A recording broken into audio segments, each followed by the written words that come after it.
Perguntas e Respostas 11, do livro Espiritismo, Tudo o que você precisa saber, Richard Simonetti. E aqui são capítulos, então não vai ser perguntas como nos outros livros. O que é o centro espírita? É o local onde as pessoas se congregam para tratar de assuntos relacionados com a doutrina espírita. E normalmente, hoje pela própria lei, em vez de centro, é denominado associação. E não pode ser sociedade, porque sociedade é usada para empresa. Como poderíamos definir as atividades do centro espírita? São várias as quais as pessoas têm acesso à medida que se integram àquela casa que ele foi frequentar. No primeiro momento, o centro espírita tem sido, para a maior parte dos que chegam, um hospital para tratamento dos males do corpo e da alma. Sem dúvida nenhuma, as pessoas vão atrás de vários locais, não que são inferiores, não que são inferiores, mas às vezes certas deficiências que apresentamos está relativo com a mediunidade. Então, ao se inteirar no centro, tomar passe, passar por uma entrevista, uma triagem, vários nomes se dá para o tipo de entrevista, dependendo da casa que você for, mas é a mesma coisa. Então, o que acontece? Às vezes é uma palavra de carinho que precisa, às vezes precisa se interagir mais, e aí nós vamos mostrando as formas que ele precisa de levantar um pouco a sua vida, o seu astral. Quais os recursos mobilizados nesse hospital, entre aspas, o centro? Envolvem passes magnéticos, entrevistas fraternas, trabalhos de vibração, reuniões de desobsessão. Considere-se, entretanto, que esses recursos são de superfície. Cuidam de efeitos, envolvendo a visão que as pessoas têm da vida e sua maneira de viver. Para que tenha um efeito duradouro, é preciso que os interessados busquem um segundo estágio. Qual seria o segundo estágio? Seria frequentar a escola, onde frequentarão cursos de espiritismo para uma visão objetiva dos porquês da existência e, sobretudo, das origens de seu problema de saúde. A doença é sempre o espelho da alma, mostrando-nos que algo não vai bem em nossas concepções de vida e em nossa maneira de viver. O aprendizado espírita faculta-nos esse entendimento. Então, esses passes, eles procuram a turma diz encosto, né? Espíritos que encostam em nós. Esses espíritos encostam em nós porque nós temos a sintonia com eles. E outros vão nos prejudicar ou nos auxiliar a fazer maldade. Esse que vai nos prejudicar, porque nós estamos em faixa negativa, ele tem acesso em nós. Então os passes visam a saúde do corpo físico e do espiritual. Então, usa-se vibrações, conversar com o espírito, que seria o trabalho mediúnico. Mas esses tratamentos são de superfície. Você, ao ter as informações, ao ter o conhecimento, como ele falou, depois fazer escola, que você vai precisar para entender o que está acontecendo com você, aí vai ter a necessidade de modificar o seu interior, né? Seria modificar as suas atitudes e pensamentos, não 100%, não. Gradativamente ir melhorando o seu nível de pensamentos, de atitudes, dormir melhor, alimentar-se melhor, tentar eliminar vícios. Então o passe e todas as reuniões que nós fazemos no centro espírita, considerado esse hospital, por causa disso, porque nós temos, e nós que fomos também as primeiras vezes, normalmente nós vamos pela dor. E lá encontramos o remédio. Mas esse remédio está no estudar e no aplicar. No seu dia a dia, lutar contra o desânimo, lutar contra traumas, depressões, estresse. Então, é isso que se faz no Centro Espírita ao acolher você lá.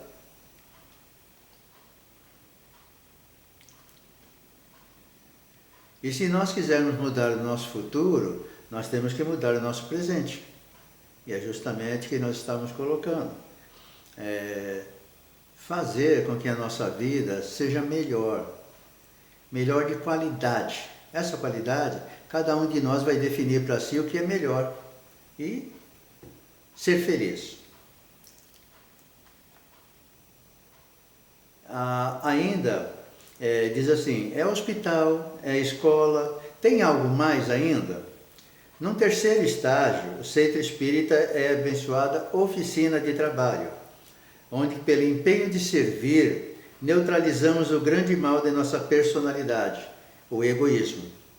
É a partir do comportamento voltado unicamente para os interesses pessoais que resvalamos para a inconsequência, a desonestidade, o vício e a agressividade, e tudo mais que nos pode comprometer.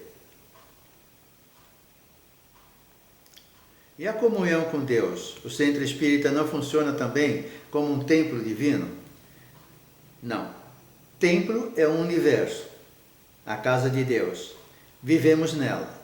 O Centro Espírita é a escola-oficina que nos permite, com as iniciativas que sugere, um padrão vibratório que nos faculte a comunhão com o Pai Celestial.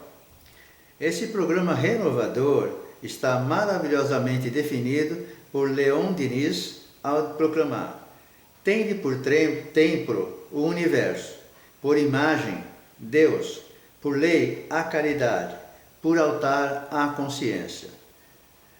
Então, o Espiritismo, quando fala que vai dar trabalho, nós chegamos, tomamos passe, ouvimos palestra, passamos por entrevista, enfim, várias atividades, a parte de caridade, né, que se faz ajudando pessoas, entidades, etc. Nós vamos um dia vestindo o uniforme de Jesus para trabalhar naquela casa que nós formos. Nós vamos participar dessas atividades, fazendo a escola, estudando e entendendo o que vai fazer com cada atitude de ajuda espiritual. Para ajudar espiritual tem que saber até que ponto nós podemos ir. Nunca coloque a sua mão no fogo, quer dizer, nunca coloque sua mão no que está acontecendo e você não tem noção, não tem conhecimento, não tem experiência. Então, vamos tomar muito cuidado com isso, porque é muito importante para nós essa qualidade de vida.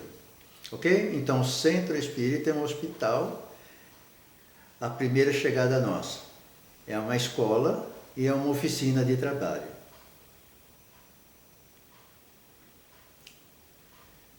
Aí diz assim a pergunta: se a pessoa não está familiarizada com a leitura, ainda assim deve começar pelo Livro dos Espíritos? Não seria recomendável. Kardec foi emérito professor e pedagogo francês, que escreveu suas obras num tempo em que Paris era a cidade de luz, capital cultural do mundo, pelo brilho de seus intelectuais e artistas. Não obstante o codificador primar pela simplicidade, sua literatura tem a marca do contexto em que estava inserida.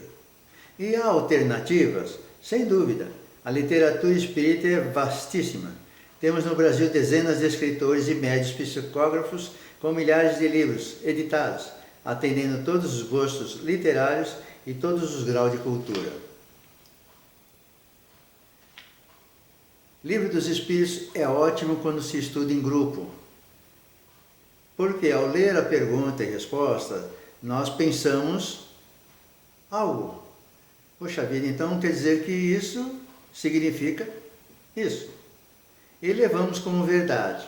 E quando somos colocados em grupo para estudar, cada um vai falar o que entendeu, o que acha dessa pergunta, dessa colocação. E aí vai acontecer que as pessoas vão estar falando e nós falando assim, peraí, mas não entendi, mas eu não penso assim. Então, imagine um grupo de 10 pessoas, não precisa ser muito não, 10 pessoas, tiver 5, 6 variantes, diferente daquilo que nós pensamos. E a outra variante, de forma totalmente contrária ao que nós pensamos. Pode acontecer tudo isso daí no estudo. E aí cabe ao dirigente organizar, coordenar, pegar todos os dados obtidos e transformar para as pessoas no que seria o coletivo mais aceitável para eles, com a resposta mais ou menos profunda, porque ainda não tem conhecimento profundo. Mas você ouvir vai discordar, não tem problema você discordar, não se muda as coisas do dia para a noite. Então vai uma aula, vai 2, vai 3, vai 1 ano, e nós vamos sempre ficar com dúvidas a respeito de tudo aquilo que já estudamos. E a cada melhora do nosso interior, na transformação do nosso íntimo, nós vamos abrindo espaços para entendimento espiritual das respostas. E essas respostas nos levarão a ter mais serenidade, mais calma, paciência e tolerância com tudo que acontece ao nosso redor. Nesse universo literário, como situar Francisco Cândido Xavier? Chico cumpriu 2 funções, com seus 409 livros publicados. À maneira de escritores contemporâneos de Kardec, suas obras complementam a codificação. Mas foi mais longe ainda, situando-se como um médium revelador, com notícias muito importantes sobre o mundo espiritual, principalmente na coleção de André Luiz, um médico desencarnado que transmitiu por seu intermédio livros notáveis. Então Chico merece toda a ternura nossa, gratidão. Quem é espírita não pode desqualificar Chico em nada. Perfeito, não foi, mas foi iluminadíssimo. E suas palavras, suas colocações nos ajudam até hoje. Essas revelações do mundo espiritual através da coleção de André Luiz, pelo Espírito, trouxe uma visão do mundo diferente, que nós não conhecíamos. Tínhamos ideias, mas ficou mais claro para nós a existência disso. Então, por exemplo, o Nosso Lar, primeiro, a colônia do Nosso Lar. Depois, quem assistiu o filme, lógico, o livro é mais profundo, mas o filme foi bem feito, deu para pegar bastante a essência do Nosso Lar. Mas quem quiser aprofundar realmente, conhecer outros detalhes, tem que ler o livro, porque seria o seu conteúdo seria uma minissérie, vamos dizer assim, mais de um filme, para abrir mais espaço, dar mais detalhes, mas ele é perfeito, para entendimento ele é perfeito. Então busque essa leitura quando quiser, mas André Luiz as obras de André Luiz servem para a iniciação espírita? Não é recomendável. É preciso ter conhecimento doutrinário para ler André Luiz, sob pena de julgarmos uma fantasia sua contribuição. Para os iniciantes, teríamos que atentar ao gosto e tendências literárias do leitor. Há romances, contos, poesia, história, filosofia, ciência, psicologia, mediunidade, evangelho. Livrarias e bibliotecas espíritas poderão orientar o leitor nesse particular. E sempre nós falamos, nunca indique o livro dos espíritos para a pessoa fazer sozinha. E muito menos as obras de André Luiz, porque ela traz informações que um leigo não vai conseguir entender, não. Vai ficar fantasia e às vezes pode criar terror nele. E não é isso que as obras trazem. Elas são muito simples para quem tem o entendimento. Não é conhecimento profundo, não é cultura espírita, leitura de 300 livros, etc. Não, não é isso não. Saber as bases do espiritismo para lidar com os espíritos, com as informações, com a nossa vida futura, porque nós estaremos lá. Gostaríamos de ir para o nosso lar, que é a colônia que nós vimos e sentimos, mas podemos ir para outras colônias. E talvez não encontre aquilo que há no nosso lar, ou se formos iluminados, que nós não sabemos, tivemos uma evolução melhor nesta encarnação, o nosso espírito pode ir até para umas colônias mais elevadas, ou normalmente vai para uma abaixo do nosso lar, tá bom? Então, nunca deem as obras de André Luiz para as pessoas lerem, principiantes. Tome cuidado com isso, não é muito fácil não. Não é que é dificílimo, é que se a pessoa não tiver dada, ela vai ter alguns problemas futuramente. E nós precisamos então fazer com que isso não ocorra com as pessoas. Nós temos que fazer as pessoas buscarem aquilo que precisam, tá certo? Qual o significado da palavra espírito? Para o Espiritismo, conforme está em O Livro dos Espíritos, questão 76, são os seres inteligentes da criação, povoam o universo fora do mundo material. Esse fora do mundo material significa que não estão na Terra? Por que então observados frequentemente agindo entre os homens? Os espíritos vivem em uma dimensão espiritual que interpenetra a nossa, que se liga, penetra. Se morrêssemos nesse momento, afastando-nos do corpo físico, estaríamos de imediato nela, embora na crosta terrestre, ao lado do nosso corpo. Imaginemos que vivêssemos num mundo de duas dimensões, como ocorre com as sombras. Se viéssemos para a terceira dimensão, continuaríamos em contato com a segunda, observando-a, mas não seríamos vistos por seus habitantes. Então, o espírito são os seres inteligentes da criação, povoam o universo fora do mundo material. E vive numa dimensão espiritual que se liga, interpenetra com a nossa. Então, por isso que os espíritos fazem o relacionamento conosco, nos ajudam, nos atrapalham, depende da qualidade dos espíritos que nós chamarmos, evocarmos, não deve ser feito. Mas tem pessoas que evocam os espíritos, me ajuda fulano de tal, espírito tal. Não pode fazer isso não. Tem que rezar, pedir a Deus, aos espíritos superiores que me ajudem neste momento, ajudem aquela pessoa. Aí sim, quem vier vai ser enviado por Deus para nos ajudar. Então os espíritos somos nós amanhã, desencarnados, habitando este mundo fora da Terra. Porque nós somos imortais. Nós nascemos, nós morremos, vamos analisar a nossa conduta e elevação do espírito e escolher nova reencarnação. Tá certo? E aí nós vamos procurando sempre ir caminhando nisso. Os espíritos ficam sempre ao lado dos homens. A dimensão espiritual estende-se muito além do plano físico, envolvendo o infinito.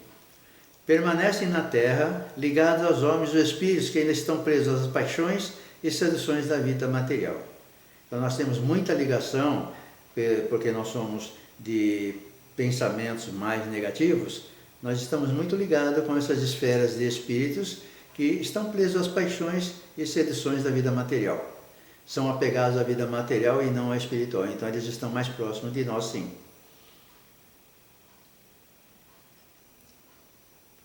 Isso significa que à medida que o espírito evolui, tende a desligar-se dos laços afetivos que ficaram na Terra? Ao contrário, quanto mais evoluído é o espírito, mais se estreitam os laços de afetividade. Apenas tendem a desaparecer os impulsos passionais, o amor egoístico que pretende controle sobre o ser amado. Aqueles que nos amam, nos acompanham, nos inspiram, nos ajudam, sem nada impor ou violentar nossa vontade.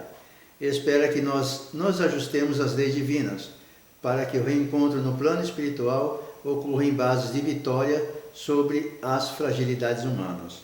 Então, quanto mais evoluído for o espírito, esse laço de família, da vida que teve, o desapego, porque nós somos apegados, nós queremos mandar em todo mundo, possuir todo mundo, e é um amor muito egoísta, que prende, afasta as pessoas de nós muitas vezes. Então, quando vamos evoluindo, nós aprendemos o lado da fraternidade. Então, não há mais posse. Nós somos fraternos. E quando chega num grau razoável de evolução, aí esse carinho fica um carinho tranquilo, sereno. Aceita a divisão desse carinho, da convivência com pessoas. Que é muito difícil para nós hoje fazer isso, né? Nós somos egoístas, ciumentos, prepotentes, queremos que as pessoas fiquem sob o nosso comando, querer tomar o controle de tudo, e ninguém controla nada, porque não controla nem a sua vida, vai controlar o quê? Então é isso que nós precisamos entender. Ao evoluir, há o desapego, e o amor fica mais puro, o amor fica mais leve, mais solto. Ou seja, aprendendo a amar, nós queremos estar junto das pessoas, ajudando, sendo ajudados e, acima de tudo, amando. Qual a diferença entre alma e espírito? Qual a diferença entre alma e espírito? Não há diferença, são sinônimos. São sinônimos. Kardec estabeleceu uma distinção. Alma seria o espírito encarnado. Alma seria o espírito encarnado. Espírito seria a alma desencarnada. No Brasil não pegou. Aqui dizemos simplesmente espírito desencarnado, espírito encarnado. Mas o correto seria alma quando estivéssemos encarnados. Espírito quando estivermos desencarnados. Então, quando ler hoje obras, livros, romances, está lá escrito, o espírito tal, etc. Analisa a frase e vê se está dizendo que o espírito está vivo ou está morto. Não tem outro jeito. Tem que ler o texto para saber. Porque não se usa, e às vezes usa a alma para desencarnado. Então, no Brasil não pegou não. Mas dá para nós entendermos, quando lermos o texto, saber que alma e espírito significa alma quando está vivo, espírito quando está desencarnado. Então é isso que nós precisamos fazer da nossa existência. Nós vamos ter que trabalhar isso daí. E é tranquilo, né?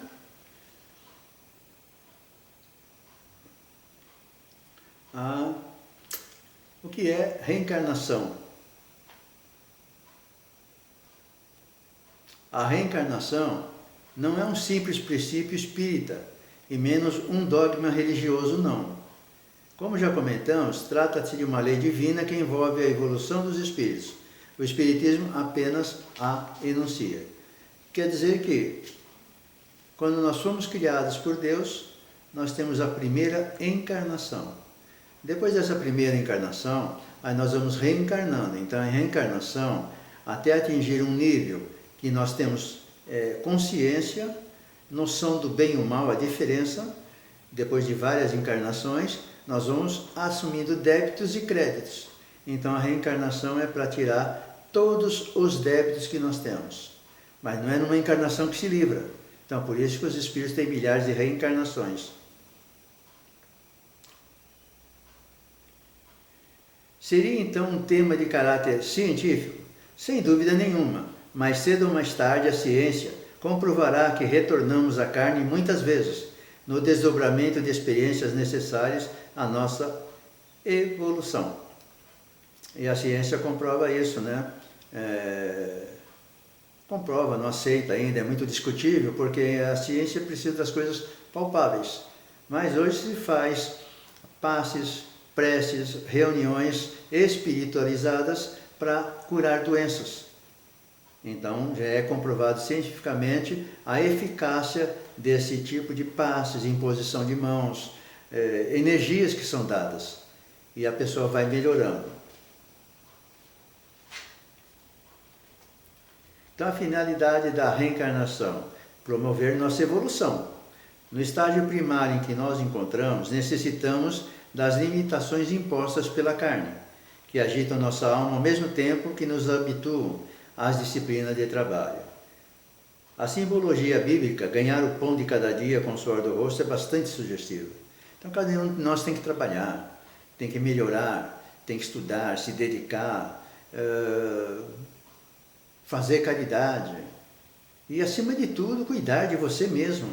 Nós temos que cuidar de nós, porque nós temos que ter qualidade de vida física, na matéria, no corpo que nós temos, e na espiritual, para nós podermos trabalhar mais sossegados, menos desgastante, menos frustrante. Então nós precisamos disso, precisamos estar reencarnando para isso. Se a reencarnação é uma lei divina, é possível comprovar sua existência com os recursos da ciência? Não. Como não podemos levar a alma para o laboratório, submetendo a testes variados, devemos buscar essa comprovação nas experiências da vida, envolvendo pessoas que recordam existências passadas, regressão de memória por hipnose ou técnicas de relaxamento, crianças geniais, marcas de nascença. No somatório, fatos dessa natureza evidenciam a reencarnação. Sem dúvida nenhuma. Como é que pode uma criança discorrer sobre uma outra encarnação que foi comprovada que ele existiu? Tem várias reportagens que trazem as pessoas. Tem um filme que chama Reencarnação de Manica. É uma menina que nasceu num lugar bem, acho que é África, se não me engano, alguma coisa assim, mas é afastado do mundo. E ela viveu uma vida em outra cidade, do outro lado, e quando o professor foi lá, um senhor professor foi lá na cidade dela, foi dar aula e está com um mapa lá, e ela falou para ele, eu conheço, e deu o nome da cidade. Ele falou, mas essa cidade? Nunca ninguém fala dessa cidade, e ela fica tão pequenininha, Ele perguntou para ela assim, você sabe onde que fica, olhando no mapa? Ela levantou, era menina, levantou, foi lá e a cidade. Aí ela contou para ele que ela era a reencarnação da moça que viveu lá, tal, etc. E com a autorização dos pais, do governo, ele levou essa menina até lá e realmente foi comprovado a sua existência. Mas quem quiser assistir, dá para assistir. A reencarnação de Manica deve ter no YouTube, se não me engano.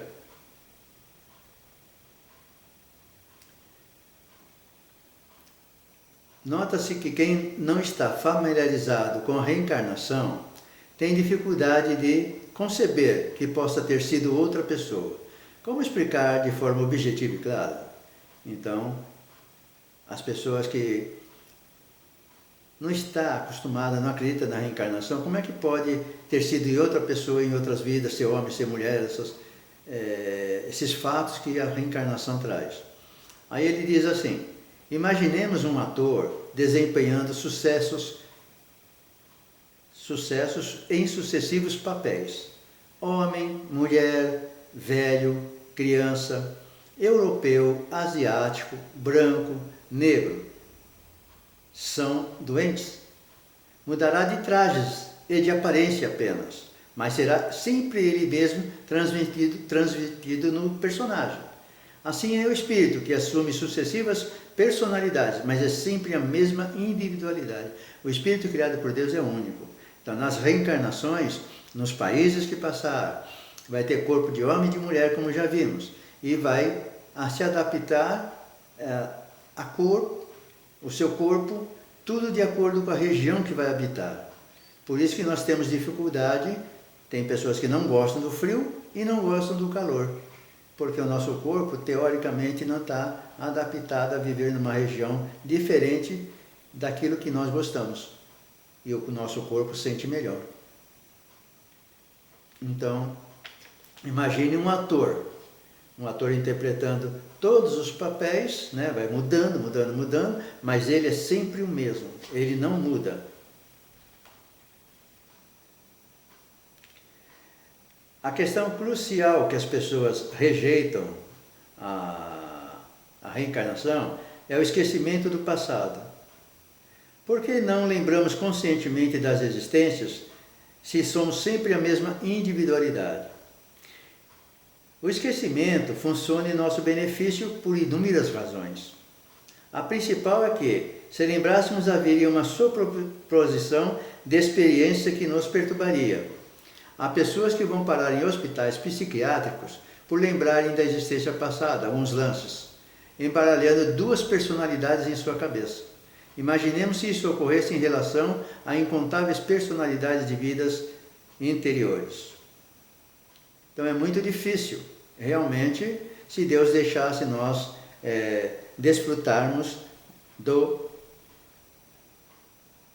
acesso às informações do nosso espírito. Tá certo quando Deus tirou mesmo e deixou nós nascermos com esquecimento do passado. Mas quando nós precisamos, na nossa caminhada, entender certas fases que estão passando, há flechas. Temos flechas de vidas anteriores do nosso espírito, das ligações que estamos tendo dificuldade. Por quê? Mas isso quando está trabalhando muito sério na habilitação, renovação de sentimentos, pensamentos e atitudes. Então, ficamos aqui. Com carinho, me despeço.